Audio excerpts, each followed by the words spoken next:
Nega ayrim davlatlar qonunlari xalq xohishlari asosida belgilanmaydi?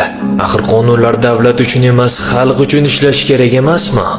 Sen xalqni haddan tashqari yaxshi deb o'ylaysan.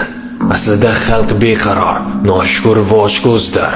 Agar qonunlar faqat ularning xohishiga qarab yozilsa, davlat ertagiyoq tartibsizlik botqog'iga botadi.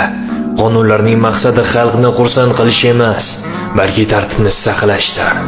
Nega biz hech qachon ko'rmagan va imzo chekmagan shartnomaga muvofiq yashaymiz? Insonlar jamiyatgacha tabiiy holatda baxtli va sodda bo'lgan. Biz endi yovvoyi holatga qayta olmaymiz. Shuning uchun bizga shunday davlat kerakki, u bizning o'sha tabiiy ozodligimizni qonuniy himoya qilsin. Tabiiy holatda baxtli, adashyapsan. Inson tabiatan yovuzdir.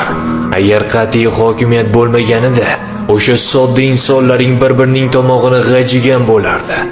Sen aytgan shartnoma qog'ozda chiroyli ko'rinadi, lekin hokimiyat qog'oz bilan emas, kuch bilan ushlab turiladi.